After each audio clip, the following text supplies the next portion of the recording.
Welcome to English Audio Stories. Here, you'll improve your English by listening to engaging stories, fairy tales, and fascinating tales from around the world. Sit back, relax, and let's dive into today's story. Lady Blemley knew that her house party was going to be difficult to organize because it would continue for several days, and the guests would have to sleep in her large house. She always tried to invite guests who were talented and entertaining. Some people were invited because they were good at playing cards, others because they were good at acting, and others because they were good at playing the piano. After all, it was difficult to entertain guests for 3 or 4 days. To this particular house party, Lady Blemley invited Cornelius Appin. People said that he was clever, and, in fact, Cornelius seemed like the name of a clever man. But when he was at the party, Lady Blemley could not understand why people thought he was clever. He said very little. One afternoon it was raining, and all the guests were in the living room. Cornelius Appin said, "I have made the most important scientific discovery in the history of the world. I have worked on this particular problem for many years." "What is this fantastic discovery?" asked Sir Wilfrid, another one of Lady Blemley's guests. "I have taught animals how to speak our language," explained Cornelius. "Do you have an example of your work here?" asked Sir Wilfrid, who obviously did not believe Cornelius. "Yes, I do. Lady Blemley's cat, Tobermory. Tobermory is my best student," answered Cornelius. "How can we possibly believe," continued Sir Wilfrid, "that you have discovered how to teach animals to talk?" "Well," explained Cornelius, "I have worked on this problem for many years. I have experimented with thousands and thousands of animals. 7 months ago, I began to work with cats. Cats are the perfect animals for my work. They live with us, but they are still like wild animals. And there are cats who are more intelligent than other cats. Tobermory is one of these intelligent cats. In fact, he is a super cat. He is the first animal that I have taught to speak perfectly." All the guests looked at Cornelius. Nobody said a word. They thought he was crazy, or a liar. Finally, after a minute or two, Miss Resker said, "I understand you have taught Tobermory to say and understand very simple sentences, like go or come. That's very interesting." "No, said Cornelius patiently. Little children learn short sentences first. But Tobermory is a very intelligent animal. I taught him to speak English perfectly and completely. His English is as good as your English." Now everybody was sure that Cornelius was a liar. "I think we should see the cat, and then we can judge for ourselves," suggested Lady Blemley. Sir Wilfrid left the room and went to look for the cat. Everyone began to think that Cornelius was a good ventriloquist. They waited for this interesting show of ventriloquism to begin. A minute later, Sir Wilfrid came back in the room. His face was white. He was obviously very excited. "It's true! It's true!" he shouted. The other guests could see that Sir Wilfrid was telling the truth, and they asked him what had happened. "Well, I found Tobermory sleeping on a chair in the smoking room. I told him to come to the living room immediately. He opened his eyes slowly and looked at me. Then he said, "I'll come when I want to. Now go away." I almost fainted. Now everybody believed Cornelius. They began to ask him lots of questions. Cornelius smiled. He was very happy with his first success. At that moment, when everybody was asking Cornelius questions, Tobermory walked into the room. None of the guests said a word. They felt embarrassed in front of a talking cat. Finally, the hostess, Lady Blemley, said nervously, Would you like some milk, Tobermory? Yes, I'm a little thirsty, said the cat indifferently. Everyone in the room was shocked, and Lady Blemley's hand shook as she poured Tobermory some milk. I'm sorry, but I've spilt most of the milk on the carpet, apologized Lady Blemley. I don't care. Responded Tobermory. It's not my carpet. The room was silent for another minute. Then Miss Resker asked Tobermory if it was difficult to learn to speak. The cat looked at Miss Resker for a minute. Then he looked out the window. It was obvious that he considered Miss Resker's question ridiculous. What do you think of human intelligence? Asked Mavis Pellington stupidly. Human intelligence in general? Or do you want to know about some particular person? Asked Tobermory. Well, my intelligence. What do you think of my intelligence? Asked Mavis with a nervous laugh. Well, you put me in an embarrassing position, said Tobermory. But he did not look embarrassed. Anyway, I'll answer you. When Lady Blemley told Sir Wilfrid that she wanted to invite you to this party, he said, "Mavis Pellington is the stupidest woman in the world. Why are you inviting her?"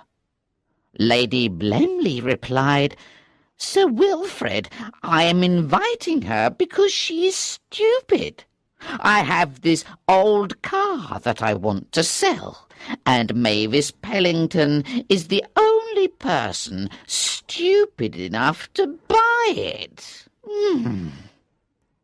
Lady Blemley, of course, said that Tobermory was a liar, but Mavis Pellington did not believe her. That morning she had bought Lady Blemley's old car. Major Barfield tried to change the subject. He said, "Tobermory, do you want to tell us about your girlfriend, the striped cat that lives near the stable?" Everyone immediately understood that he had made a terrible mistake. "It's not polite to ask people about their love affairs," replied Tobermory coldly.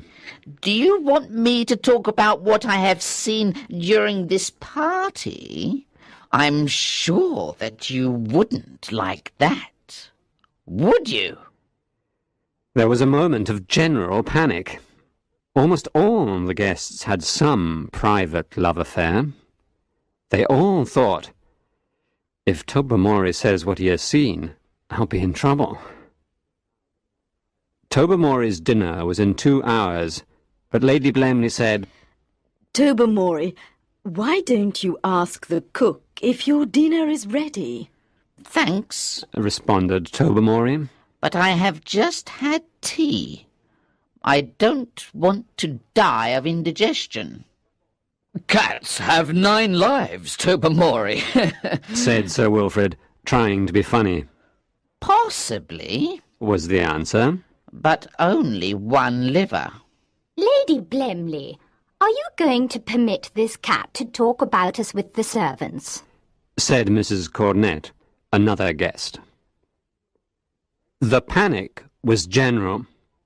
Everyone remembered that Tobermory often walked outside their windows. It was obvious that he had seen and heard everything that happened in their bedrooms. Some guests became white with fear. Others, like Odo Finsbury, who was studying to be a minister of the church, ran out of the room. All the guests thought, if Tobermory tells everything he knows, there will be terrible scandals. Finally, Agnes Resker said dramatically, Why did I come to this house party? Tobermory had the answer. I know why you came.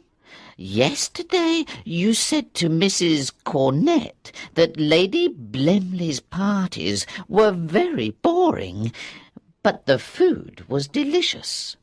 You told her that you came for the good food. In fact, you said that everyone came for the food. That is not true. You are a liar. Mrs. Cornet, tell the truth. Did I say that? Tell the... Then Mrs. Cornet told Bertie von Tarn what you said, Continued Tobermory. and he said that Agnes Resker went anywhere she could get free food, and then... Fortunately for the guests, at that moment Tobermory stopped his story. He had seen his enemy, a big yellow tomcat. He jumped out the window and ran after it. All the guests looked at Cornelius angrily. He had caused all this trouble. "Do you think Tobermory will teach other cats to talk?" they asked Cornelius. Yes, do you think so? I don't know. It's possible. Replied Cornelius. Maybe he has taught his girlfriend, the cat that lives in the stables. But I don't think he has taught any other cats. At least, not yet. Lady Blemley, Said Mrs. Cornet. I know that you and your husband like Tobermory very much, but he and his friend, the stable cat, must be killed. I have not enjoyed this last half hour either. Said Lady Blemley. Yes, it is true that my husband and I like Tobermory very much. Well, we liked him before he learnt to talk and tell our secrets. Anyway, I agree that he must be killed as soon as possible. We can put poison in his food, Said Sir Wilfrid. and I will go and drown the stable cat. What about my great discovery? Cornelius said with great emotion. I have worked for many years. Why don't you go to the zoo Said Mrs. Cornet. and teach the elephants to talk? Elephants are very intelligent animals, but they do not hide under your chair, and they do not sit outside your bedroom window. Cornelius tried to persuade them not to kill Tobermory and destroy all his scientific work. No one listened to him. In fact, many of the guests thought that poison should be put in Cornelius's food. That night, at dinner, all the guests were quiet. Lady Blemley tried to create conversation, but no one talked. They were all watching Tobermory's bowl. Inside the bowl was some delicious meat and poison. But Tobermory still did not come back. After dinner, still no Tobermory. The servants came and announced that the window of the kitchen was open as usual for Tobermory. 9 o'clock? No Tobermory. 10 o'clock? No Tobermory. At 11 o'clock, one of the guests got up to go to bed. Before leaving the room, he said, Tobermory probably went to the local newspaper to tell everything he has seen and heard during this house party. Good night. It was not a good night. The next morning, all the guests asked the servants the same question, and the servants gave the guests the same answer. No, Tobermory has not returned. Breakfast was even more depressing than dinner the night before. But, before it was over, the gardener walked into the room with Tobermory's dead body. "His enemy, the big tomcat, killed him," explained the gardener. Tobermory was Cornelius Appin's first and only successful student. A few weeks later, Lady Blemley read in the newspaper that an elephant in the Dresden Zoological Garden had killed an Englishman. The newspaper said that the elephant was usually gentle and calm, but that the Englishman had apparently provoked it. The name of the Englishman was C. Appin. As one of Lady Blemley's guests said, If he was trying to teach that elephant German irregular verbs, he deserved to die.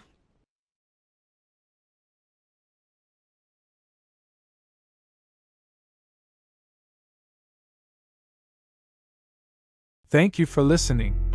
If you enjoyed this story, don't forget to like, subscribe, and hit the notification bell so you won't miss the next one.